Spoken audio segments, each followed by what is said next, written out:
Il y a souvent des cas lorsque des personnes ont déjà sur place ici au Portugal, ils commencent à me contacter. Joël, je veux une maison, je veux ceci.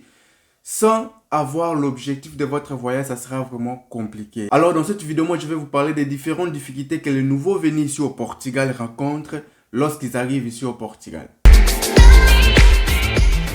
Salut tout le monde et bienvenue sur notre chaîne. Moi je suis Joël, vous me connaissez très bien déjà pour tous les anciens qui sont sur notre chaîne chaque fois. Alors pour les nouveaux, donc vous finissez par connaître aussi mon nom. Donc vous êtes sur votre chaîne de l'immigration vlog, beaucoup de choses sur le Portugal, ça se passe ici sur notre chaîne.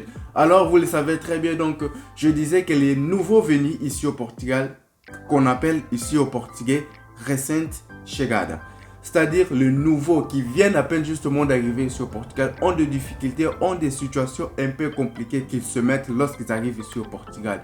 Donc imaginez-vous déjà cette voyage-là vous avez programmé je ne sais pas combien de temps et vous ne l'avez pas bien programmé. Alors une fois que vous êtes au Portugal, tout ce que vous avez pensé, tout ce que vous avez cru que ça sera, ce que vous avez préparé, ce n'est pas la même chose. Et vous tombez dans des choses différentes, dans des difficultés que vous n'y attendez même pas. Alors dans cette vidéo, c'est ce qu'on va expliquer vraiment pour se faire comprendre. Parce que ça va vous aider tellement à bien préparer, à bien faire vos choses. Parce qu'il y a beaucoup de personnes qui font seulement leur programme, je sais pas comment, et ils se retrouvent dans un moment qui sont vraiment déterminés à échouer. Pourquoi? Parce qu'ils n'ont pas bien préparé ce qu'ils voulaient. Ils n'ont pas bien préparé leur voyage. Alors ce genre de situation ici au Portugal, ça arrive beaucoup. Donc Joël, même mon téléphone n'arrête pas de sonner. Alors on va commencer ici rapidement pour expliquer. La première chose, lorsque le nouveau venu ici au Portugal, la première chose, ils arrivent, ils ont toujours le problème de maison. Problème de maison, pourquoi? Parce que ils pensent que lorsque ils sont déjà ici, donc la maison c'est facile, comme c'était dans votre pays, disons, vous qui me suivez maintenant là, dans votre pays, vous savez que trouver une maison c'est facile, trouver une chambre c'est facile, trouver, je sais pas, des hôtels c'est facile. C'est facile là chez vous, mais ici au Portugal, ce n'est pas une chose facile. Ici au Portugal, c'est quelque chose qui est vraiment riche, qui est vraiment très important. Il y a des gens qui viennent ici au Portugal et directement ils prennent son téléphone. Joël, je veux que tu me loues, tu m'aides à chercher une chambre. Ce n'est pas comme ça que ça fonctionne. Parce que même si vous m'appelez pour me dire que vous voulez une maison, vous voulez une chambre, je ne sais pas comment, ce n'est pas le même jour que vous m'appelez là, que le même jour que vous aurez la chambre, c'est le même jour que vous aurez un appartement, c'est le même jour que vous aurez un résultat positif. Donc il faut savoir très bien qu'ici au Portugal, chose le plus grave, le plus difficile à trouver, premièrement, c'est la maison.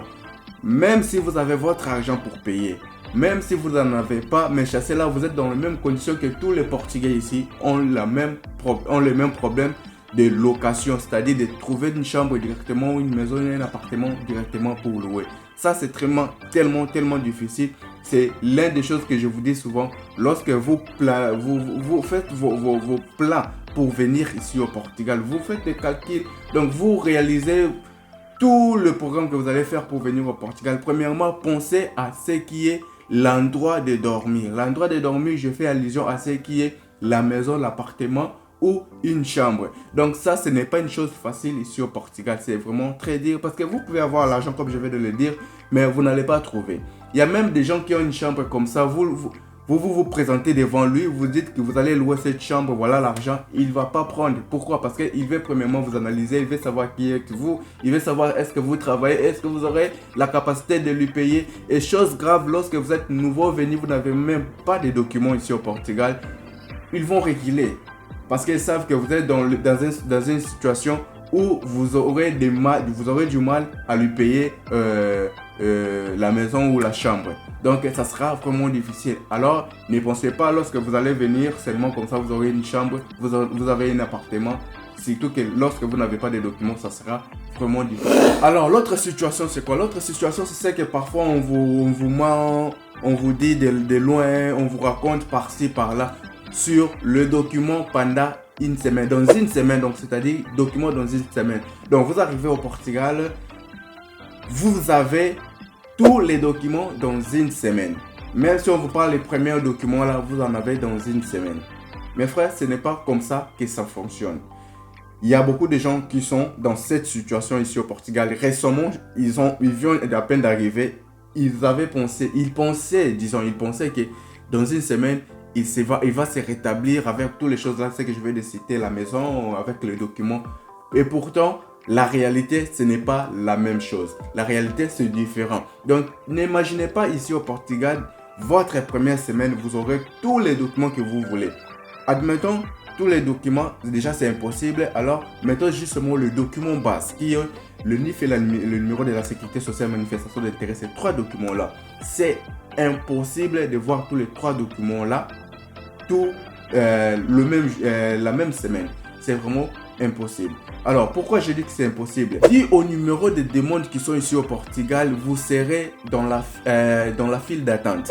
C'est-à-dire, dans une semaine, avec la réalité de traitement des documents ici, actuellement ici au Portugal, c'est impossible. C'est impossible. Pourquoi? Parce qu'il y a beaucoup de personnes qui sont en file d'attente pour pouvoir traiter ces documents base.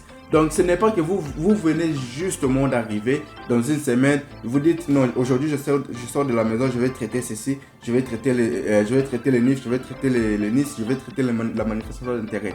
Ça sera impossible. Pourquoi? Parce que vous êtes censé de faire la marcation, de prendre votre rendez-vous. C'est-à-dire, lorsque vous irez pour marquer votre rendez-vous, ce n'est pas le même jour qu'on va vous donner le rendez-vous. Donc, on va vous donner une date. Peut-être, ça peut être après 3 jours, après 4 jours, ça peut être après une semaine. Alors, vous voyez que dans une semaine, vous serez à l'incapacité de trouver ou de traiter tous ces documents-là. Alors, lorsque vous venez ici, donc ne pensez pas que vous allez trouver directement ces documents pour commencer à vous mettre à travailler, pour commencer... Non. Ce n'est pas comme ça que ça fonctionne. Ça sera donc mieux de mettre votre calcul, de ne pas avoir les documents dans une semaine parce que ça ne sera pas ce qui va arriver. Lorsque vous serez ici, vous savez déjà que non, ce n'est pas dans une semaine que j'aurai ça, mais je vais commencer déjà à travailler dans ça en ce moment ici. Donc, je vais à peine d'arriver aujourd'hui. Si j'ai la possibilité, je prends directement la marcation, on peut me donner après 3 jours, 4 jours. Vous êtes déjà en avance, mais ne pensez pas que vous arrivez aujourd'hui. Aujourd'hui même, vous avez déjà donc votre numéro, tous les numéros, donc tous les documents. Ça, c'est vraiment difficile. Assurez-vous sur ça. Alors, parlons encore de ce que vous savez déjà sur le travail, parce que c'est l'un aussi des différentes difficultés qui se trouvent ici au Portugal sur nos frères, nos sœurs qui viennent à peine d'arriver sur le Portugal. Les gens ou tout le monde, ou là vous êtes, vous pensez seulement que vous venez à peine d'arriver, vous avez du travail. Ce n'est pas comme ça que ça fonctionne. Ce n'est pas comme ça que ça fonctionne. Pourquoi? Parce qu'il y a beaucoup de travail. Il y a les travail par-ci, par-là que vous connaissez déjà. Il y a le travail partout. Disons surtout sur la construction civile et le nettoyage, tout ça. Donc, il y a du travail partout. Alors, ne pensez pas que vous allez avoir ce travail-là le même jour que vous arrivez ou demain que vous êtes ici. Ce n'est pas comme ça ça fonctionne. Pourquoi? Parce que les travails-là ont beaucoup d'exigences. Il y a beaucoup d'exigences. Si vous voyez des gens qui travaillent sans documents, ce n'est pas parce que le Portugal donne du travail aux personnes qui n'ont pas de documents. Ce n'est pas ça. Donc, les personnes qui n'ont pas de documents, qui ont le travail là, ce sont des chanceux. Ce sont des personnes qui ont la chance d'avoir un bon patron. Comment on dit ça? Donc, ils se sont croisés avec quelqu'un de bien. Ils se sont croisés avec un bon patron qui les a aidés à faire ça. Mais ici au Portugal, il faut travailler, ça se travaille ici avec documents. On vous donne le travail avec le document. Alors, lorsqu'on voit quelqu'un qui travaille sans document parce qu'il a rencontré un bon chef, c'est-à-dire qu'il y a aussi la possibilité de vous aussi d'avoir cette chance-là. Mais ce n'est pas quelque chose d'obligation que c'est une loi portugaise qui dit que tu n'as pas le document, tu dois travailler. Beaucoup ont cette mentalité-là lorsqu'ils arrivent ici. Donc, directement, je commence à chercher de l'emploi. Non, ce n'est pas ça. Il faut premièrement entamer les premiers pas. Le premier pas que vous savez déjà, le premier pas, ce sont ce qu'on appelle le document base. Les documents base là, ce ne sont pas les documents de résidence, non, c'est le document que je parle souvent sur notre vidéo. Dans notre vidéo ici, c'est le NIF, la sécurité sociale. Ces deux numéros-là, ce sont les numéros base qui peuvent vous aider à avoir du travail. Mais ne venez pas avec l'idée que vous allez avoir du travail même si vous n'avez pas ces documents-là. Alors, il y a beaucoup d'entreprises ici. même si vous avez ces deux numéros-là, dont on parle ici, les NIF, les numéros de la sécurité sociale, donc il faut savoir qu'ils ne vont pas vous donner le travail. Et ils sont aussi obligés de ne pas vous donner le travail. Ils sont obligés de ne pas vous donner du travail parce que vous n'êtes pas légal ici au Portugal, sur le sol portugais. Alors, ceux qui donnent, ils ont de bonnes foi. Alors, il faut avoir en vous, lorsque vous avez déjà ce numéro-là, il faut chercher à trouver ce qui est la manifestation d'intérêt. Parce que vous pouvez avoir ces deux numéros-là, mais l'entreprise veut vous donner même du travail, il veut même vous employer, il veut même vous aider. Mais une fois que vous n'avez pas ce document-là, qui est la manifestation d'intérêt, donc il ne va pas vous donner du travail. Il ne va pas vous donner du travail. Et beaucoup de nous, on arrive ici, on a toujours l'idée seulement de penser à une seule chose qui est donc le NIF, le numéro de la sécurité sociale. Après, je vais trouver du travail et puis je vais me légaliser. Alors que ce n'est pas comme ça que ça fonctionne. Donc, beaucoup de nos frères tombent dans ces problèmes-là. Donc, ne pensez pas seulement que vous allez seulement traiter ces deux numéros-là, mais vous aurez encore un autre document qui va vous faciliter pour trouver du travail, pouvoir avancer un pas encore plus. C'est-à-dire ce numéro-là, ce document-là qui est manifestation d'intérêt. Donc, vous pouvez le traiter une fois que vous avez les deux numéros de la sécurité sociale et puis vous avez du travail, vous pouvez le faire. Mais il faut penser très bien que vous n'aurez pas de travail seulement facilement comme ça avec le NIF, avec le numéro de la sécurité sociale. Enlevez ça dans votre tête que c'est comme ça que ça fonctionne. C'est pas comme ça que ça fonctionne, c'est de la chance. Ces gens-là qui travaillent avec le NIF, le numéro de la sécurité sociale, ils ont la chance d'avoir trouvé un bon patron. Alors ici, pour vous donner encore du conseil sur le logement ici au Portugal. Donc lorsque vous organisez tout, vous faites tous vos calculs pour venir ici au Portugal, ce qui est logement, ça doit être la première chose que vous devrez donc penser. Sinon, ici, vous serez donc dans des difficultés, vous allez payer beaucoup d'argent dans des hôtels, vous allez gaspiller l'argent pour payer, je ne sais pas où c'est. Lorsque vous êtes ici et sans programme, donc il faut avoir du programme, il faut réaliser. Regardez, je vais vous donner une idée. Vous voulez venir, vous savez déjà votre date de venir ici au Portugal. Entrez en contact avec quelqu'un. Dites à la personne, je vais venir la date comme ça. Trouve-moi une maison. Mais lorsque vous allez parler à cette personne-là, il ne faut pas attendre que cette personne-là va trouver directement la maison pour vous. Non, vous, prenez quelques sommes, gardez quelques sommes pour l'hôtel. Parce que même si vous serez ici, vous serez toujours dans un hôtel.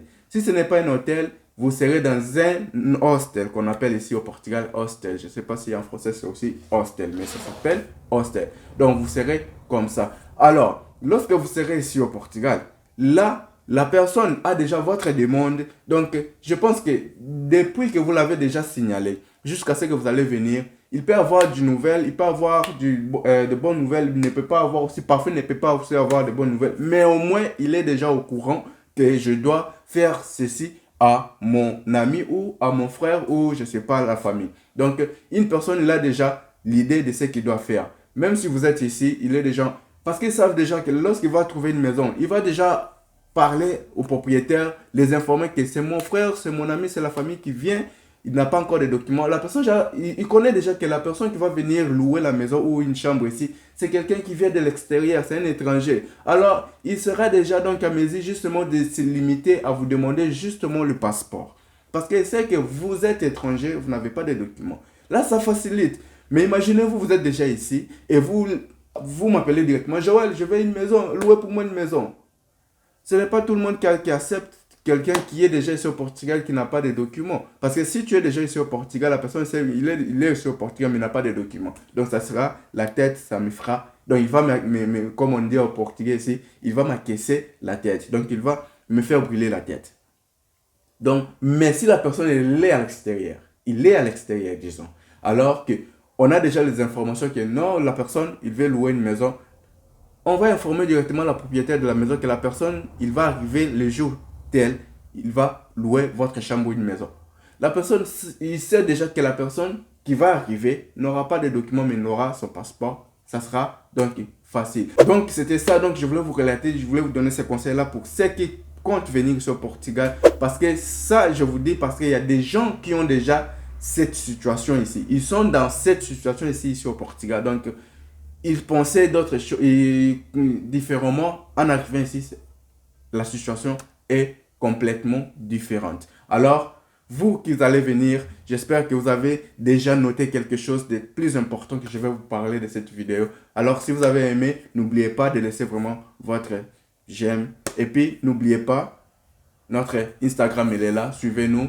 Là, on parle aussi de beaucoup de choses. Alors, je suis là pour répondre encore à vos questions à la fin de cette vidéo. N'oubliez pas, si vous avez des questions, vous avez des doutes, il y a quelque chose que vous avez échappé ici, qui vous a échappé ici, vous n'avez pas bien compris. Donc, écrivez sur le commentaire directement, je vais répondre.